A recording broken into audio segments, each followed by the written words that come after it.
Hi guys, welcome. If you can just let me know in the chat if you guys can hear us and see us okay for this session, which I'm excited for myself as well. Hey, exciting. Oh, hey, Roxy. All right. Okay, so first off, I love prepared. I call them I'll call them all the time to problem solve or get solutions for things that we face. And I'm from Idaho. So for those that don't know, I work at the biggest center in Idaho, which doesn't mean much. I'm just kidding. It's about average for other places. But one fun thing about us behind me, you can see an earthquake detector. It's just those giant googly eyes. So if those start shaking, we'll know that there's an earthquake. It's some early morning humor.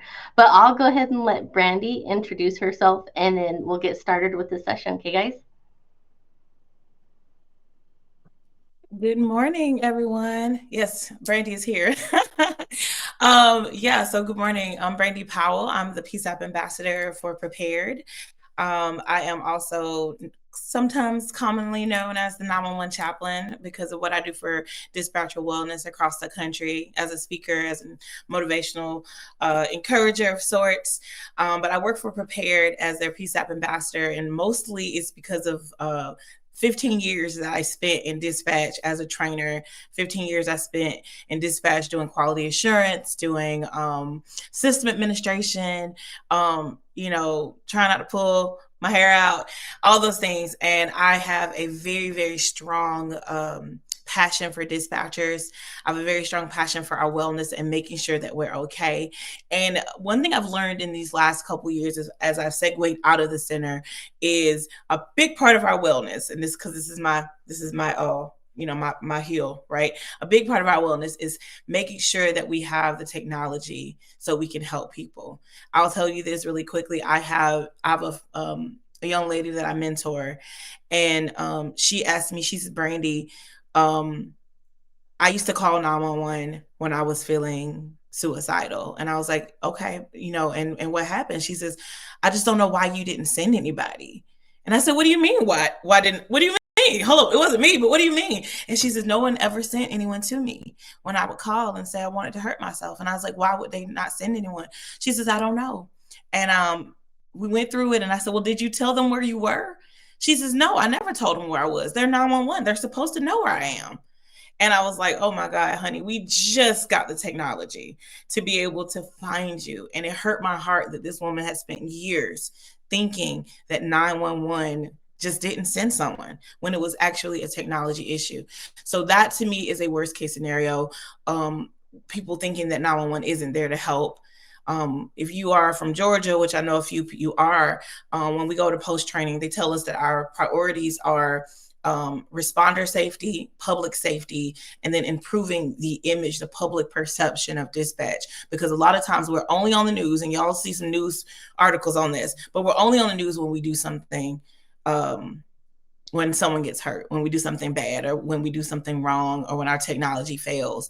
We're not on the news all the time for the lives that we save. We're not on the news all the time for the people we've walked through CPR, the babies that we've delivered. We're always on the news when something goes wrong. So I'm not here to indict a dispatcher for making a mistake, but instead we're here today to talk about some mistakes that were made or issues with technology that occurred that could be rectified through assistive AI.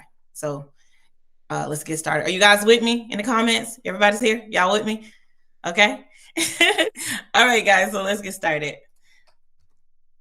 So our objectives today, to examine some real life 911 calls, some handling failures, analyze specific cases where dispatcher errors led to unfortunately tragic outcomes, right?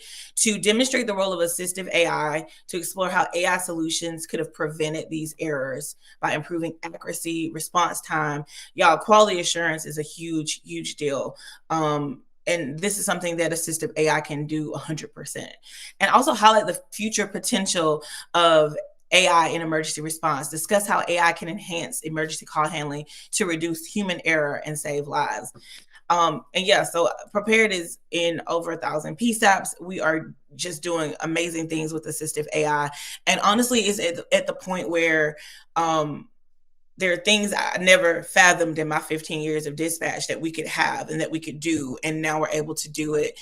And it gives you so much peace that you're able to give all of your callers this assurance, all of your callers this efficiency. All of your callers can get the same level or the level that they've always really deserved to get so they can get response. So let's get started.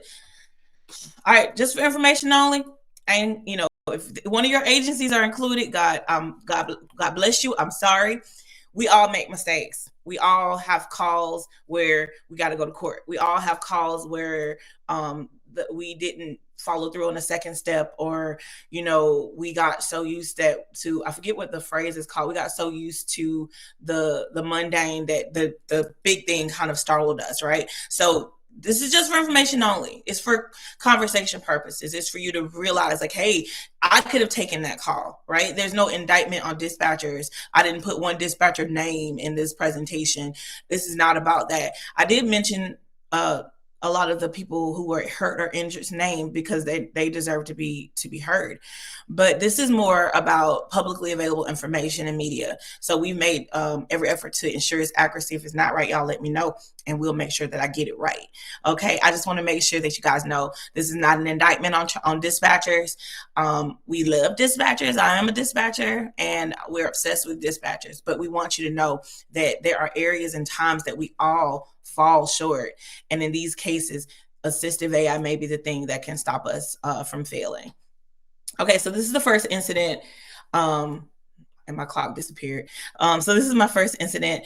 A $17 million settlement was awarded after a dispatcher failed to dispatch police or a fire rescue team following a call about a car that had slid into a pond. Although EMS was sent, the failure to dispatch a water rescue team contributed to delays. The boy who was pulled from the submerged car after 55 minutes, 2 years later, died from complications to the incident. 2 years later, he was had severe brain damage and the capacity of a 4-month-old for 2 years before he passed away. His mother passed away the same day. The dispatcher failed to send a water rescue team, and it resulted in delayed efforts to save a boy trapped in a submerged vehicle. And I'm just going to play the audio so you guys can hear the entirety of the article. Little Rock, Arkansas. An Arkansas 911 operator did not enter a call into a computer system that would have notified police and fire dispatchers of a mother and son trapped inside a vehicle in a pond, authorities said Wednesday. The woman died hours later, and her 5-year-old son was in critical condition Wednesday, police said. The Little Rock operator who handled the call from 39-year-old Jing Lei has been placed on paid administrative leave while authorities try to figure out what happened. The operator has not been charged with any wrongdoing. He called 911 about 8 a.m. Monday after her vehicle hit a patch of ice, went over a curb and ended up in the pond, Police Department spokeswoman Sergeant Cassandra Davis said. A county dispatcher transferred the call to the 911 operator, who spoke with him briefly before hanging up and contacting an ambulance service. An ambulance was dispatched a few minutes later to the West Little Rock Pond. But police officers and firefighters weren't dispatched until about a half hour later, after the ambulance service called to verify that they were en route. It's still not clear whether the delay played any role in E's death.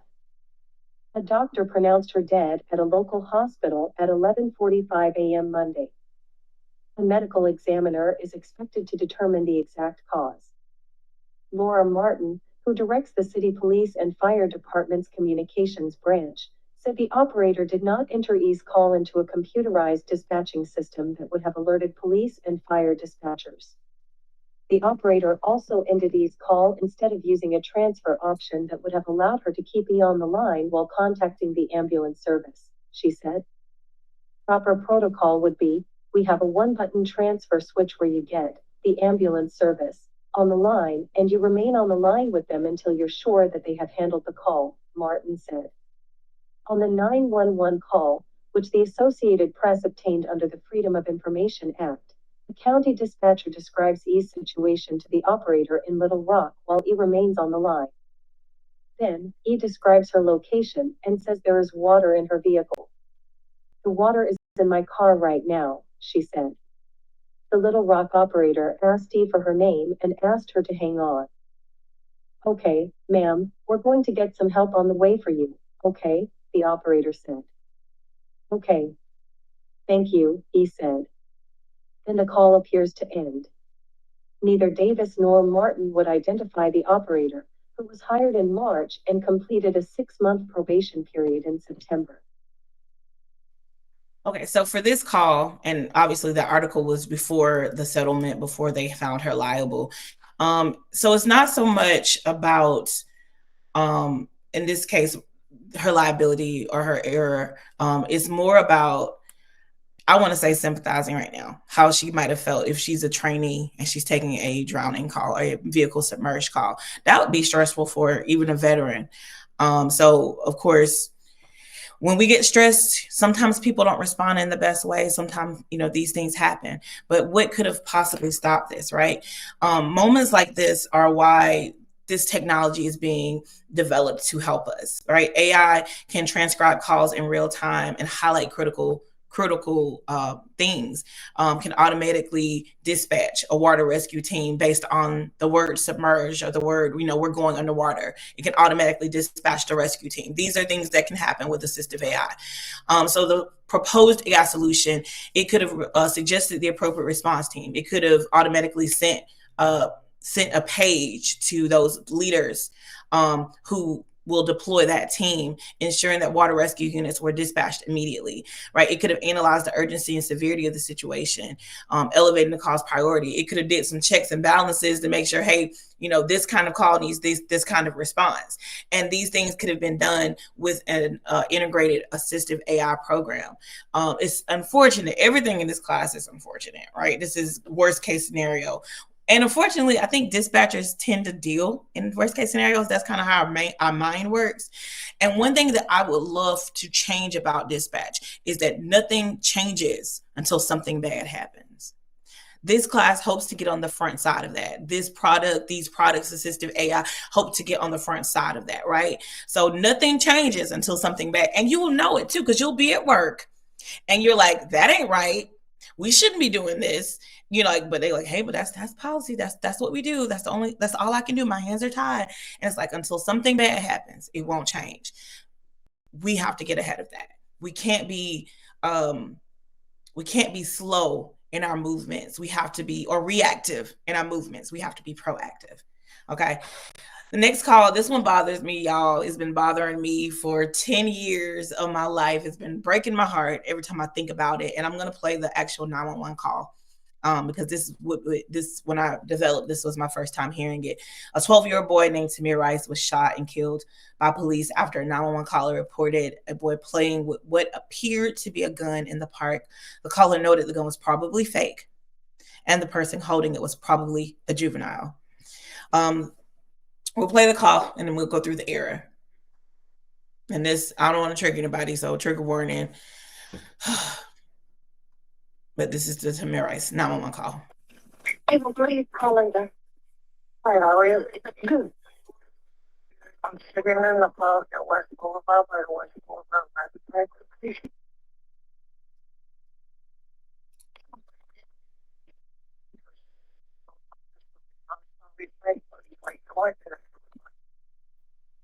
And what are you for? Sitting in the park at West Hotel, West Boulevard by the West Boulevard train station. Do you have the station? Are you at the station? Sitting across the street. What's the name of the park? Hotel, yes. I keep calling it around. It's pretty great, Michelle. Very shit on it. What does it look like?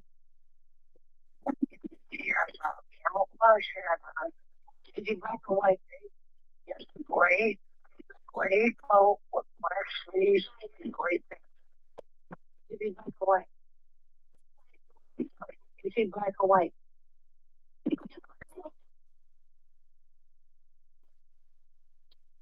You said a camel black and gray pants?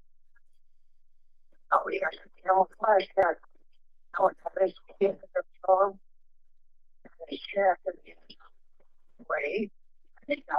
What are you doing? He's figuring out a swing right now. He's pulling it in on his hands and putting it at people. I'm here to out, you know.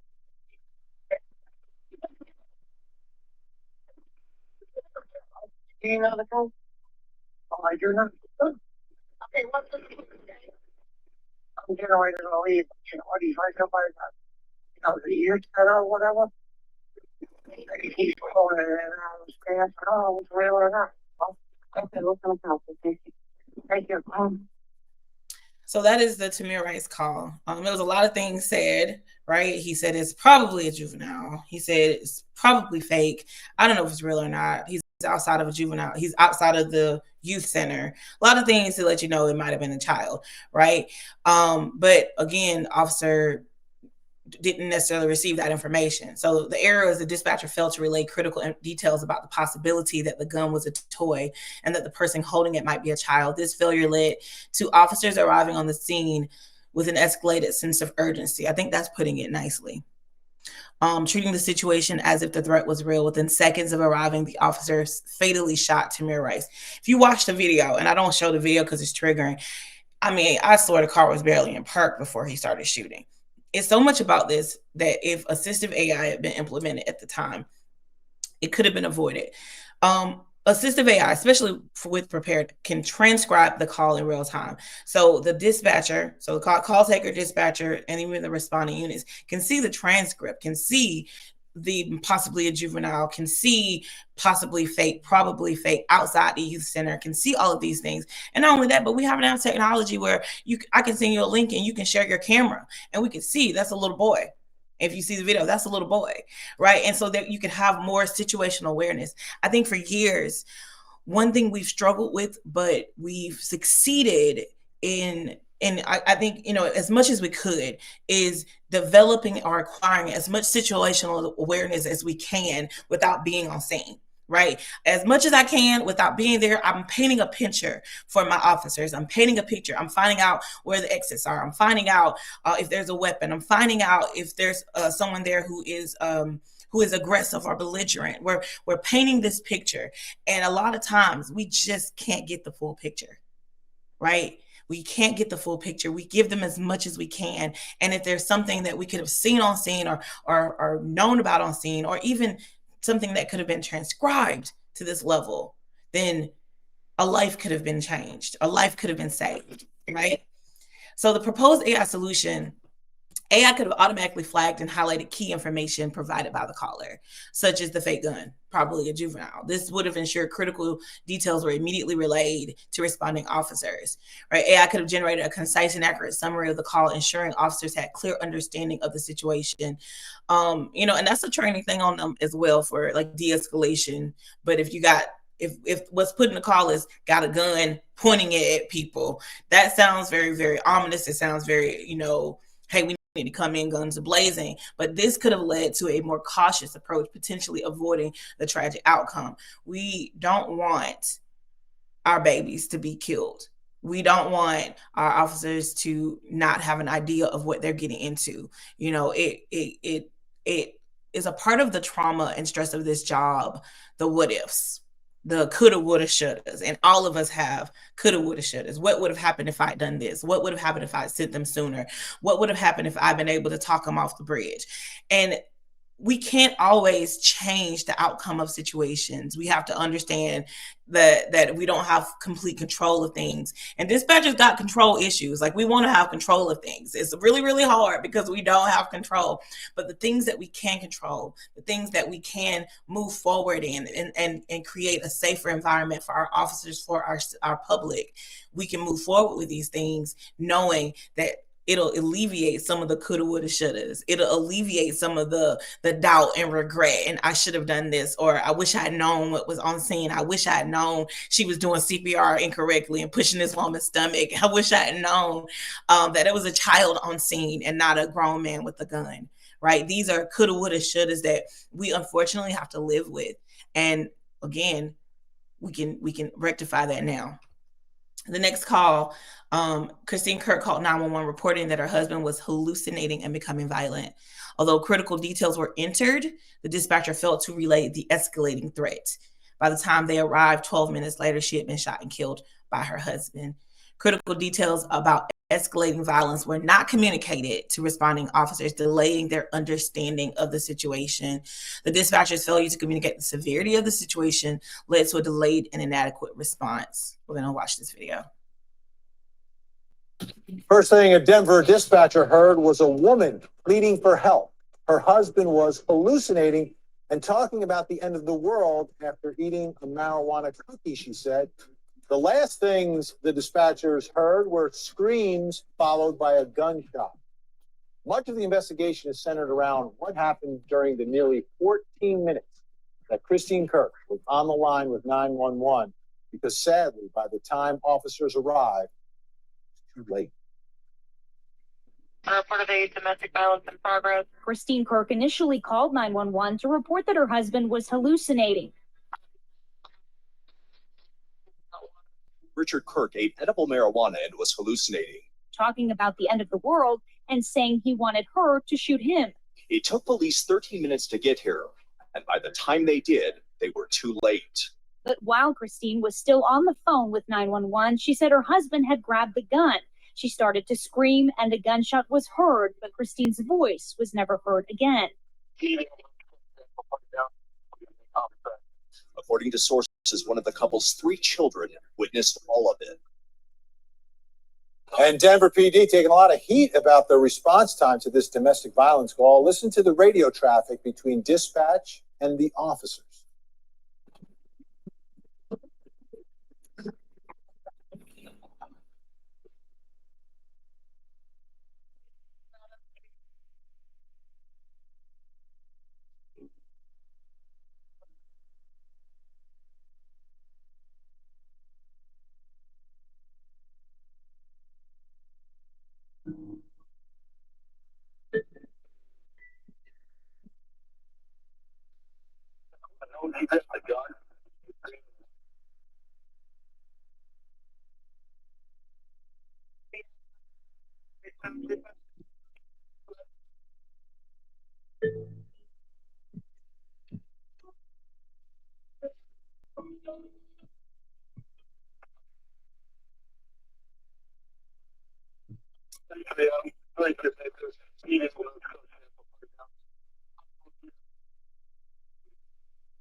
Denver PD has launched an internal investigation to review its response times. There are 6 police stations in Denver. This is the closest one to the victim's home, just 1.1 miles away. And Mike Brooks with me, also Philip Holloway. And so we're going to move on because again, this is not an indictment on anyone. It was a lot, right? That was a lot. I don't know, maybe it's the music, maybe it's the score, how they scored it, but it was a lot in general. To imagine to be on the phone with this woman for 14 minutes and hear their circumstances and hear it change. Most of us have heard a gunshot go off on the phone. Most of us have heard a suicidal person shoot a gun, or we've heard domestics and we've heard the person crying. We've heard all of these things, right? And so this particular call, there were some errors and some issues. There was even to the point of the officer wasn't updated verbally, but he saw in the notes something. So, with the correct technology, that's something that would have been sent to him in real time, right? He would have saw it immediately and he didn't have to just kind of read through it or peruse through it. They would have known to go lights and sirens to know that this was not just a situation of him smoking marijuana and threatening her. If he wanted her to shoot him, that means the gun was in the vicinity, right? So real-time data integration, AI could have ensured that critical incidents entered by the call taker were automatically sent to responding officers, either through their radios or in vehicle systems or MDTs. This would have kept officers fully informed as the situation escalated. And it could have also issued real-time alerts. So we have these amazing alerts that Prepared has, where even the word gun the word hallucinating, whatever words you put in your workflow can prompt a more urgent response. It can send notification to the supervisor, hey, there's a gun. Hey, there's someone shooting. Hey, there's someone hallucinating. Whatever the case may be, you can put in your own words.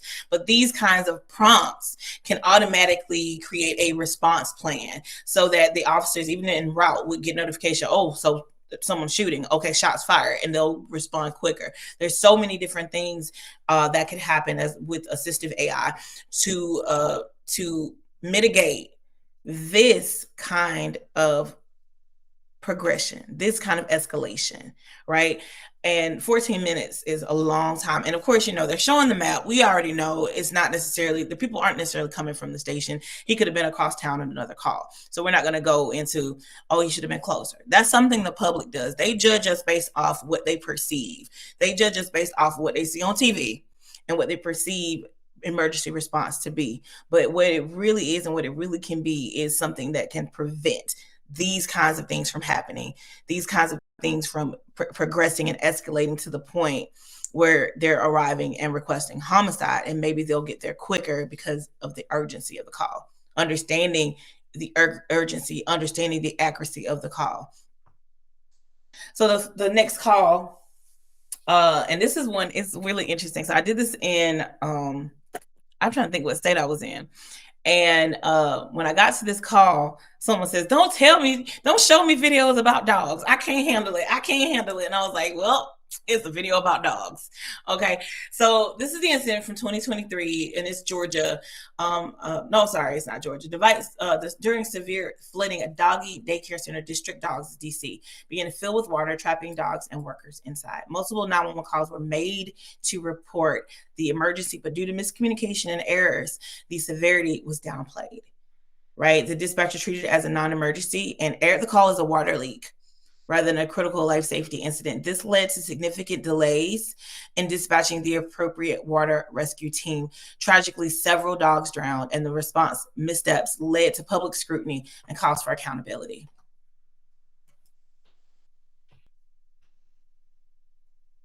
Yeah, it's hard to believe, but today marks 1 year since the deadly District Dogs flood in Northeast DC.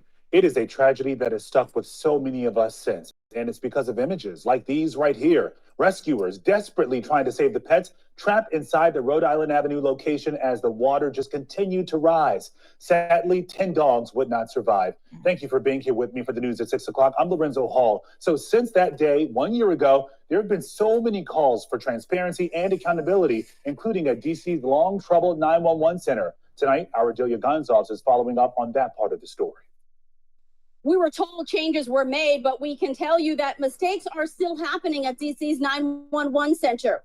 Around 4:30 in the afternoon, 1 year ago today, DC Homeland Security tweeted out a warning to drivers to avoid this stretch of Rhode Island Avenue because it was prone to flooding. Still, a half an hour later at 5 o'clock, we know that fire crews were rescuing people who were trapped inside their cars here in the 600 block. We also know that firefighters staged a command post right there at Greater Mount Calvary Holy Church, right across the street from District Dogs, never knowing that inside those dangerous floodwaters had already started pouring into the building.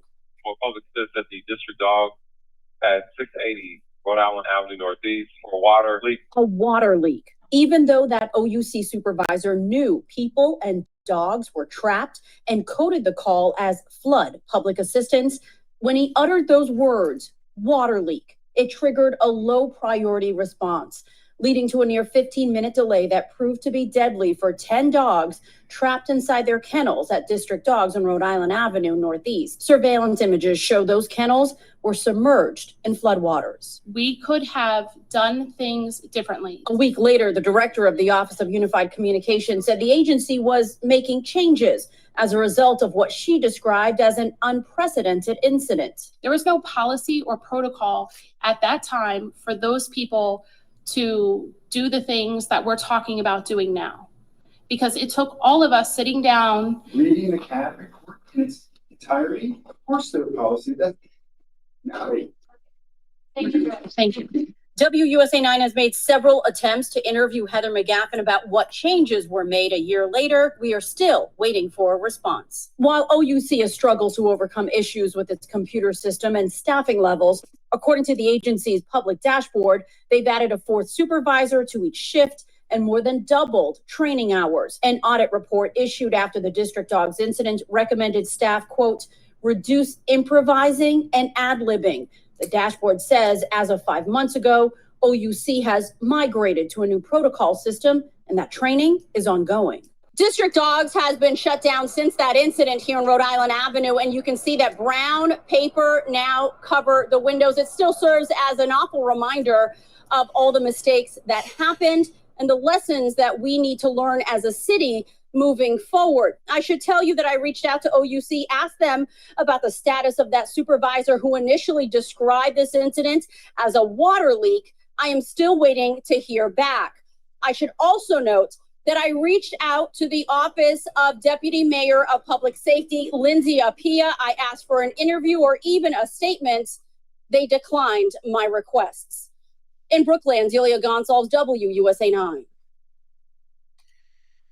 Okay, so I'm sorry, Roxy. This is what I don't like. They don't see us. They don't think about us until they need us, and then they don't talk about us until we make a mistake. It is so hurtful to me, and I'm appalled at what happened. But it's so hurtful to me that how we got to hold 911 accountable. Meanwhile, they don't know what we're dealing with. They don't know the stress of the calls. They don't know that we're sending officers to calls and sending responders to calls, not knowing if they'll make it back. They don't know that our stress levels mirror those of physical field responders. They don't know this, but they want to hold us accountable. So that triggers me a little because they don't see us until we make a mistake. They don't think about us until they need us, and that's very, very hurtful for me. But in this case, it's painful that this mistake, that airing it as a water leak, that airing it, oh Lord, y'all forgive me, airing it as a water leak or as public assistance was so tragic, right? And I think these are things, right, where you may have used the wrong word. Like how many of us have used the wrong word or put the wrong call type or put sick person when it was something else, or or even as a trainee, second guessed every single call. I'm just wanting it to be right, wanting my script to be right, wanting my notes to be correct, not wanting to send the wrong thing out, not wanting it to be incorrect. So I'm hesitating, right? How many of us have had trainees that hesitate and you're like, baby, just hit the button. And they're scared that they'll make a mistake and the world will hold them accountable. So that's, it's a soapbox for me. Okay. That how people look at us and how people view us. But this mistake could have been avoided, right? Flooding, trapped, emergency rescue, emotional cues, keywords could have indicated the high urgency of the call and flagged this call as critical and automatically notify responders to come out immediately. Like they're staging across the street. This is one of the things that kind of gets you. Like they're right there. They were right there. And all these dog moms, all these dog dads, right, are just devastated. This company is devastated. Because now, like their reputation, right? Their reputation, I mean, they had a lot of dogs boarded, is destroyed because of an issue, of a mistake. And we all make mistakes. We are human. It's human error. We all make mistakes, right?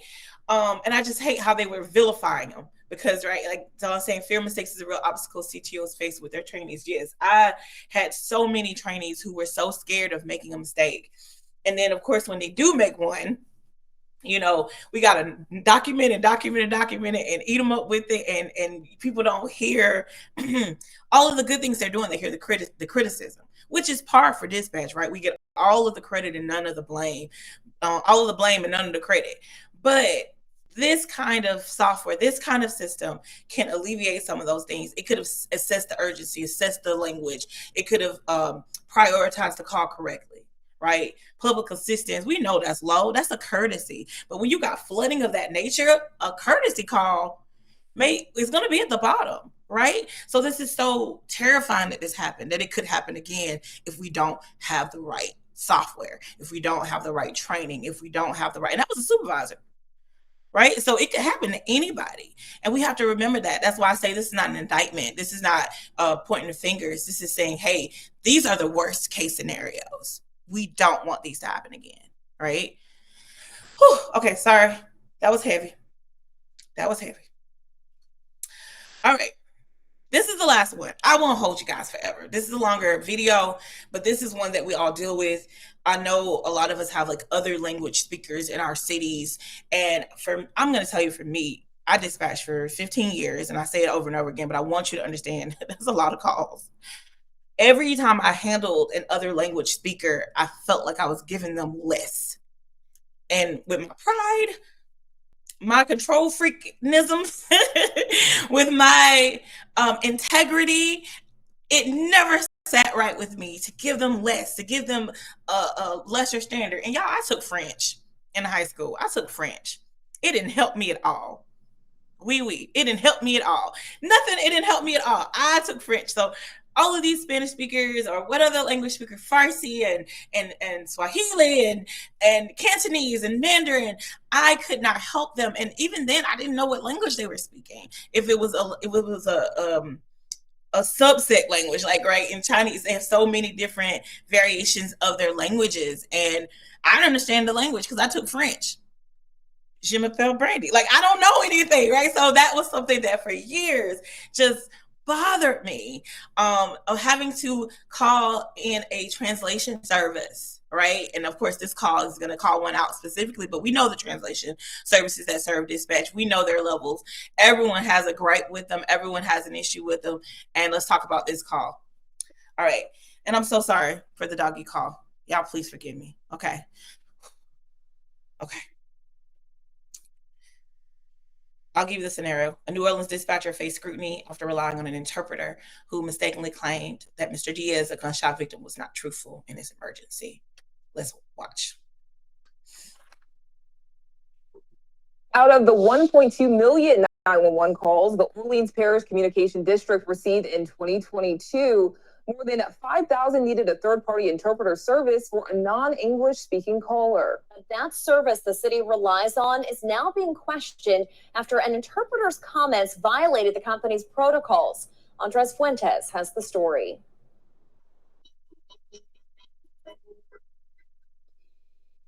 Is that still giving you pain in the back of your shoulder? No. Archimedes Diaz goes to physical therapy once a week at UMC. So we'll do 3 minutes forward. It's part of his life now. A life that forever changed 6 months ago. I was outside of my apartment, listening to music, FaceTiming my girlfriend. Someone shot him twice while he was sitting in his car. The bullets pierced his spine and his shoulder. I don't know why it happened. Who did it? I don't know anything. Diaz moved into his Algiers apartment on Garden Oaks Drive just 2 weeks prior, never thinking he would become a victim of a shooting. Now paralyzed from the waist down. We're trying to use the muscles that he does have to be able to maximize his independence and his functional, mobility. Through a live interpreter service, Buenas tardes, señor. Mi nombre es Leticia. Soy intérprete de español. Para esta sesión todo será confidencial, ¿ok? Okay. Diaz hopes to gain some sense of normalcy after his life-altering tragedy. One he says is painful to remember, especially after listening to his 911 call. 911, what's the station of emergency? Hey. Español. Hello? Español. What's the location of your emergency? Hey, no.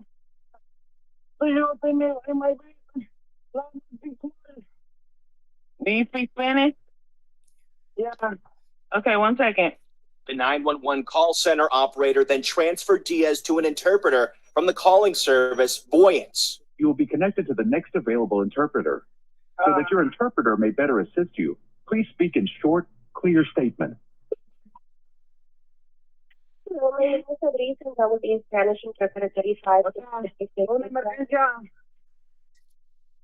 An emergency. Okay, what's the location of your emergency? You can hear the ringing where the call taker conferenced in the interpreter, and you heard the recording, identify the language, Spanish was it, and then within seconds there was a Spanish interpreter on the line. That is standard on a daily basis. Executive Director of the Orleans Parish Communication District, Tyrell Morris, says this particular call started out the same way as more than 5,000 other calls with non-English speaking people last year. A minute in, though, Diaz reveals his dire situation. I've been shot. I don't know what happened. Diaz confirms he was shot, and the interpreter asks where he's located. The incident report indicates that police were en route 1 minute and 4 seconds after the call started. He got shot, ma'am. He got shot. Morris says that they got Diaz's location from tracking his phone. Is he in the Garden Oaks, 3300 Garden Oaks Drive? Diaz says he was new to the complex and the area as a whole. He couldn't think of the address or his location. I don't know, but I can now move. Please help me. I'm trying to get some help, but I don't know where you're located. I kept asking them to send help. I've been shot. What made things more challenging, Diaz says he kept passing out, with the 911 operator calling back to keep him on the line. Okay, I'm going to try to give him a call. Give him a call back. I'm going to call you right back. 911 got Diaz back on the phone, but 5 minutes later, they still hadn't nailed down his exact location. It looks like he hung up again. Let me try to call him right back. Okay, 1 second, please. At 10 minutes and 20 seconds after Diaz's initial call, 911 assures him someone is coming. We have help coming, see. They're on the way. But after multiple callbacks, the interpreter thought Diaz's story wasn't adding up. I think this person is not being honest, ma'am. He's not. What is he saying? He's just different. He's acting, ma'am. There's no real emergency, but I don't want to hold it. We just need to do whatever you think we should do. But he's telling the different stories all the time. He's telling a different story. What is he saying? Apartment. Yeah, he said first that he was at the apartment, and then at the apartment, he didn't know the address, and he's new there. And that's kind of weird. The interpreter spent more than a minute telling the 911 operator that Diaz might be faking his story. Then 12 minutes and 40 seconds after the initial call, NOPD located Diaz. Yeah, different emergency. Okay. Okay, so it looks like they officers did find him. We played the audio to Diaz and his girlfriend, Maria Martinez. I'm speechless. I'm in total shock right now. I can't even talk. City Council member Helena Moreno, who's bilingual, echoed those statements. Listening through this entire call, understanding English, understanding Spanish, there was not once in my mind where I thought, hey, I think this guy could potentially be lying. There needs to be a major investigation into what happened with this situation.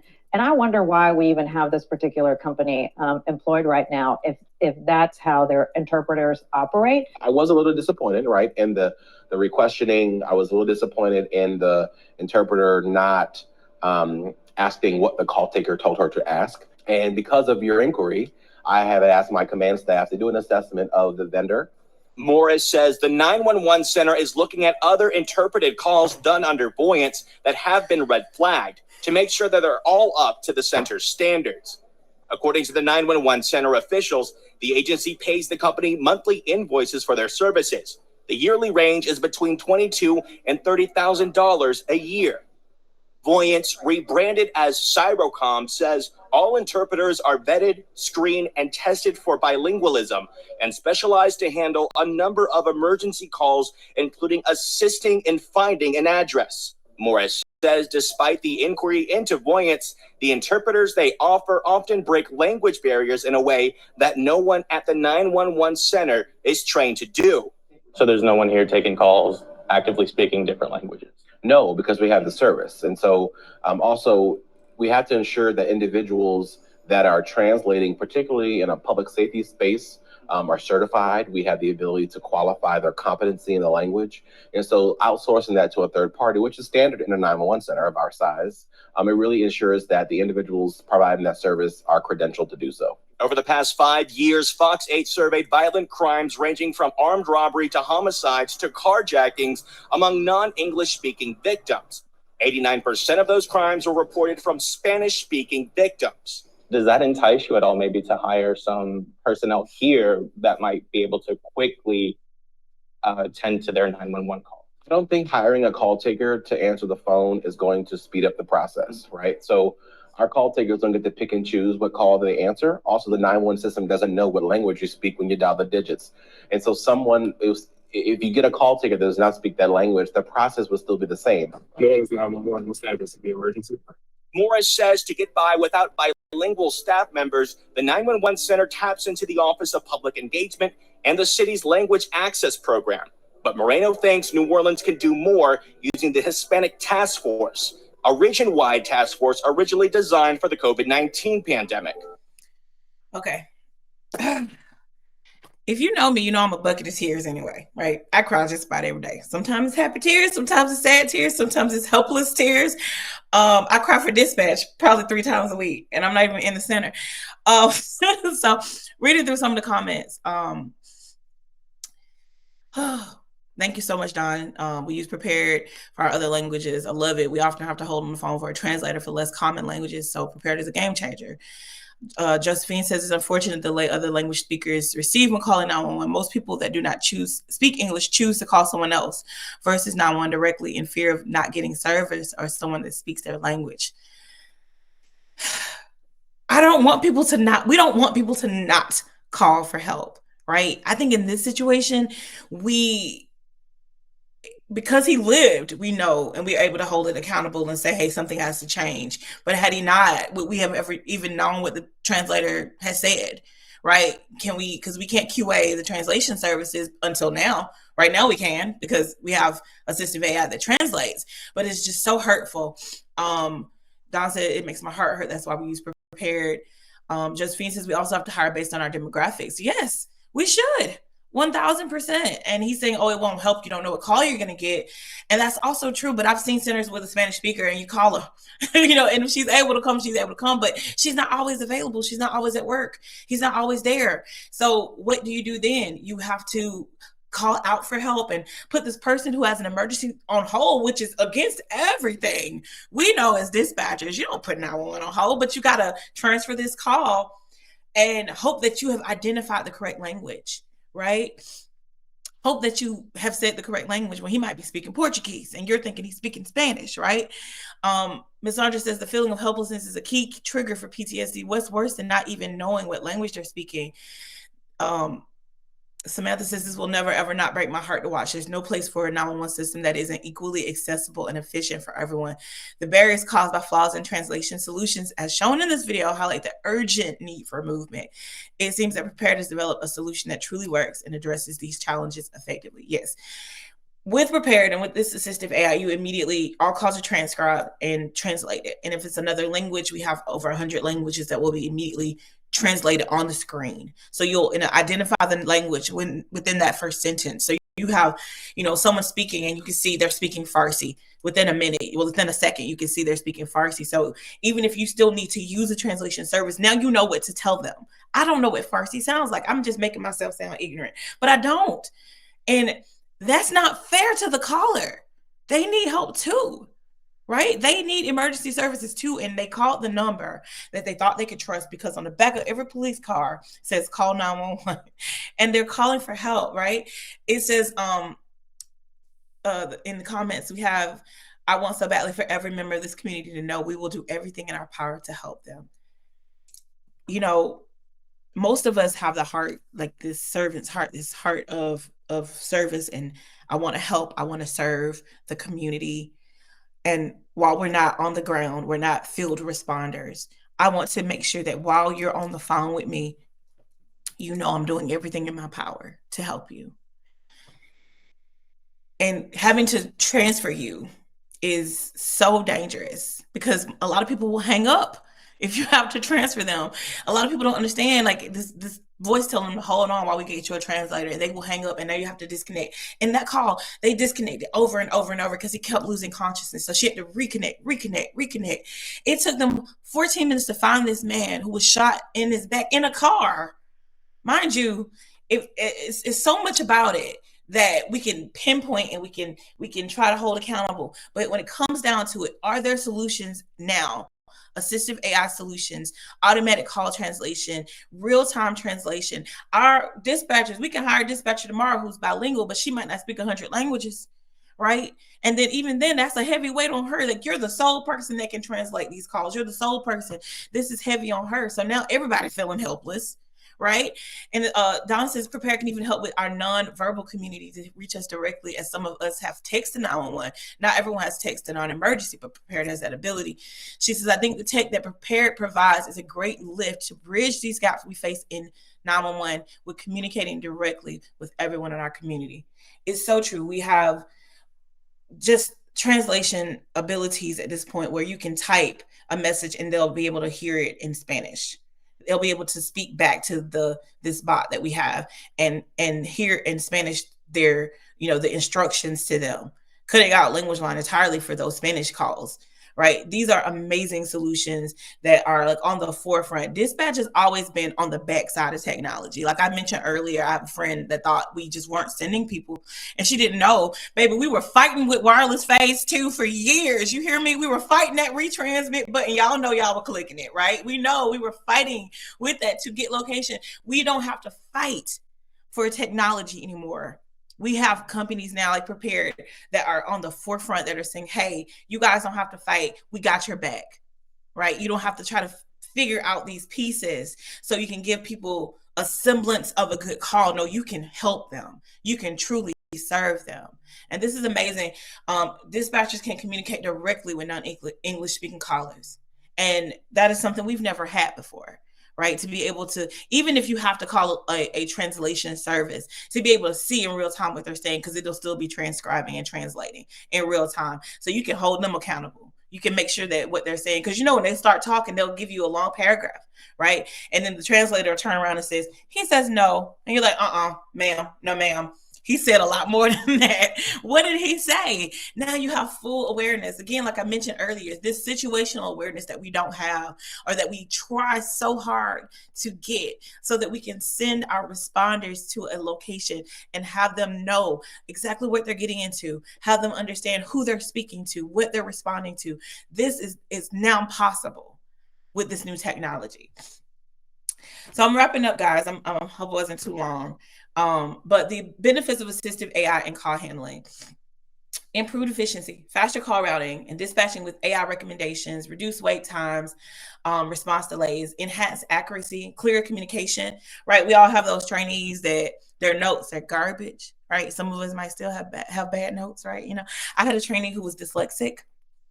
This kind of software, this kind of product would allow people who are otherly abled, right, who are dyslexic, or people who are neurodivergent, people who need different things to support their work styles and their needs. This will allow everyone to be on an even playing field. This new generation of workers who's coming in, this Generation Z, and these babies who come in after the Generation Alpha, they're going to be used to automation. This is their expectation, right? For us, this is new, but CAT was new, right? You still have some people now. It's like, I remember when we was writing on pad and paper, and they're still holding strong to that notepad, right? And that's amazing. That's great. But CAD evolutionized dispatch, and this will too.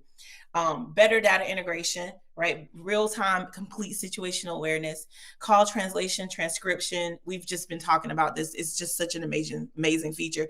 And you can copy and paste it, right? Like, I ain't never seen copy and paste, because all these systems don't talk to each other, but you can copy and paste it into your CAD, these real-time transcriptions of what's happening, these summaries of what's happening, so that we can really let these officers know, these responders know what is happening on scene. The dispatcher don't have to yell across the room to the call taker, hurt her feelings, because they do it, asking the next question, because she can see it in real time, right? It mitigates the risk of human error. And these calls, all of these calls could have been changed had we had this technology. had they had this technology in their center, right? And then 100% quality assurance. AI can review and quality assure 100% of calls within minutes. And that's something that Prepared is work like this is imminent, right? 100% of calls within minutes, identifying any issues quickly to ensure consistent, high quality service for every call. Now, one thing I like about quality assurance, and I like to say a lot, is dispatchers will always get all of the blame and none of the credit. When we do something wrong, people find us and they make sure they tell us what we did wrong. Quality assurance is not just what you did wrong. We can also see what they did right.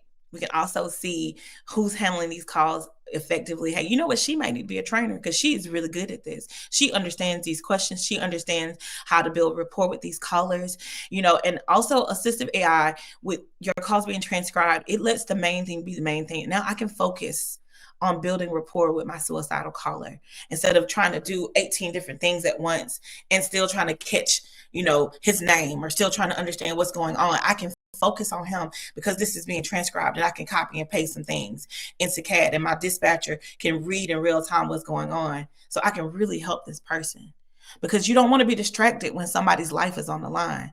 And too often in dispatch, we are because we are moving so many different pieces all at the same time. We're juggling all these different pieces all at the same time. But we don't have to do it anymore when we have products and software and things of this nature, assistive AI to help us. The future is here. And it's going to be amazing for dispatch. It's going to cut this liability. It's going to cut this external accountability where they try to hold us accountable for mistakes. It's going to cut so much of this down. And I'm so grateful to be a part of it with Prepared. I have on the screen my QR code. If you want to speak with me or speak with anyone on our team about assistive AI and what it can do for your 911 center, please scan it. My email is on the screen as well. Reach out to me. I'm a trainer. I travel and speak in every place, and I'll come out if you need me to, because we just want dispatchers to be well. We want them to be prepared. Can I use a pun? Can I do a pun? I think I did. We want them to be prepared, and we want them to be well. We want them to have the resources they need. So thank you all so much for joining me today. I think I might be out of time.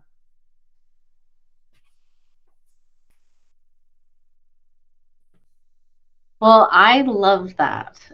So let's see if we had any Q&A questions. We didn't. If there's anything else left in the chat, I really enjoyed this, and we use Prepared. Yeah. We had a Bosnian caller, and it was like at 3 a.m. and they were having a medical problem. But when we use Voyance, but when we try to connect to Voyance, it's just on hold. So that's why we use Prepared too. So we're doing both, and so then we're able to get the location. So honestly, like, kudos to them for helping us bridge that gap. And I really enjoyed your presentation. Thank you so much. I appreciate it, girl. Thank you. I know it was triggering. I didn't mean to get. I should have said trigger. I have one of my brandyisms that I say in all of my classes. I always say, "Hey, now our job doesn't come with a trigger warning. Like, we don't know what we're gonna get on this phone. We don't know what we're gonna get. But I could have put a trigger warning in the class. I'm sorry, guys. I'm so sorry." No, it was really great. Yeah. And Ryan says, great job. Yes. Replay it later as well. For those who missed it, share with other people. And then honestly, just like reach out. And I like puns. They're punny. So, but yeah, I appreciate it. All right. Well, everyone, we'll have a break between our next class. And then we'll go from there. Thanks, Brandy. Thank you, Dawn. Thank y'all. Have a great day.